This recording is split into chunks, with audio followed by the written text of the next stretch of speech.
Hi hello friends, ನಮಸ್ಕಾರ ಎಲ್ಲರಿಗೂ. ಶ್ರೇಯಾ ಚಾನಲ್ಗೆ ಸ್ವಾಗತ. ಸ್ನೇಹಿತರೆ, ಇವತ್ತಿನ ಈ ವಿಡಿಯೋದಲ್ಲಿ ನಾನು ಕಡಲೆ ಪುಡಿ ಹೇಗೆ ಮಾಡೋದು ಅಂತ ತೋರಿಸ್ಕೊಡ್ತೀನಿ, ನೋಡ್ಕೊಂಬರೋಣ. ನಾನಿಲ್ಲಿ ಮೊದಲನೇದಾಗಿ ಹಸಿ ಕರಿಬೇವನ್ನ ಚೆನ್ನಾಗಿ ತೊಳೆದ್ಬಿಟ್ಟು ಕಡಿಮೆ ಉರಿಯಲ್ಲಿ ಸ್ವಲ್ಪ ಫ್ರೈ ಮಾಡ್ತಾಯಿದ್ದೀನಿ.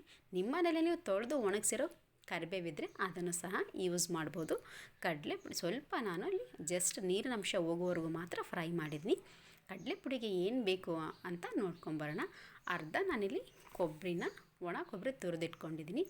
ಖಾರ ಹಾಗೂ ಅರಿಶಿನ, ಬೆಳ್ಳುಳ್ಳಿ, ಹುಣಸೆಹಣ್ಣು, ಬೆಲ್ಲ ಮತ್ತು ಜೀರಿಗೆ, 1/4 ಕಪ್ಪಷ್ಟು ಹುರಿದಿರುವಂಥ ಶೇಂಗಾ ಹಾಗೂ 1 ಕಪ್ಪಷ್ಟು ಕಡಲೆ ಹಾಗೂ ರುಚಿಗೆ ತಕ್ಕಷ್ಟು ಉಪ್ಪನ್ನು ಹಾಕ್ತಾಯಿದ್ದೀನಿ. ಮೊದಲನೇದಾಗಿ ನಾನಿಲ್ಲಿ ಅರ್ಧ ಕಪ್ಪಷ್ಟು ಪುಟಾಣಿ ಹಾಗೂ ರುಚಿಗೆ ತಕ್ಕಷ್ಟು ಉಪ್ಪು ಹಾಗೂ 2ರಿಂದ 3 ಸ್ಪೂನಷ್ಟು ಖಾರ ಸಹ ಸೇರಿಸ್ತಾ ಇದ್ದೀನಿ. ಈಗಲೇ ಖಾರ ಹಾಕೋದ್ರಿಂದ ಒಳ್ಳೆ ಬಣ್ಣ ಬರುತ್ತೆ ಅಂತ ಖಾರ ಸಹ ಹಾಕಿ ಗ್ರೈಂಡ್ ಮಾಡ್ಕೊಂಡು ಬಂದಿದ್ದೀನಿ.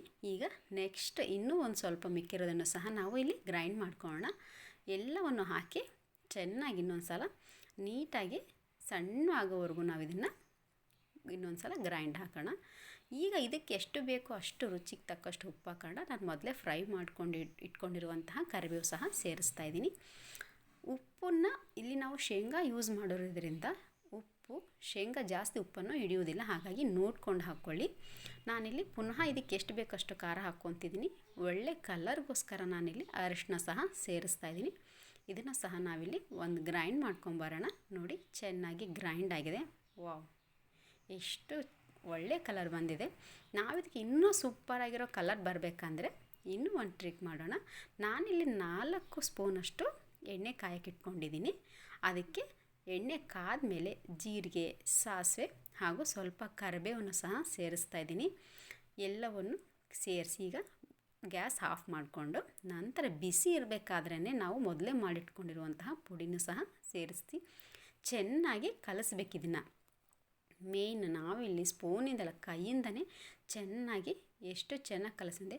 ಅದರಲ್ಲಿ ಹಾಕಿರುವಂತಹ ಕರಿಬೇವೆಲ್ಲ ಕ್ರಷ್ ಆಗಬೇಕು, ಅಲ್ಲಿ ಅಷ್ಟು ಚೆನ್ನಾಗಿ ಇದನ್ನು ನಾವು ಕಲಿಸ್ಬೇಕು. ನೋಡಿ, ಈ ಥರ ಎಷ್ಟು ಚೆನ್ನಾಗಿ ಅಂದರೆ ನಾವು ಕೊಬ್ಬರಿ ಮತ್ತು ಜಾಸ್ತಿ ಬೆಳ್ಳುಳ್ಳಿ ಹಾಕಿದರೆ ತುಂಬಾ ಫ್ಲೇವರ್ ಇರುತ್ತೆ. ಬಿಸಿ ಅನ್ನದ ಜೊತೆ ತುಪ್ಪ ಹಾಕ್ಕೊಂಡು ಈ ಪುಡಿ ಹಾಕ್ಕೊಂಡು ತಿಂತಾಯಿದ್ರೆ ವಾವ್, ಜಸ್ಟ್ ವಾವ್, ಅಷ್ಟೇ, ನೋ ವರ್ಡ್ಸ್. ತುಂಬ ಸೂಪರಾಗಿರುತ್ತೆ. ನಿಮ್ಮ ಮನೇಲಿ ಒಂದು ಸಲ ನೀವು ಈ ಥರ ಪುಡಿನ ಟ್ರೈ ಮಾಡಿ ನೋಡಿ. ಎಷ್ಟು ಚೆನ್ನಾಗಿರುತ್ತೆ ಅಂದರೆ ಬೇಳೆ ಬೇಡ, ಏನು ಬೇಡ, ತುಪ್ಪ ಪುಡಿ ಇದ್ದರೆ ಸಾಕು.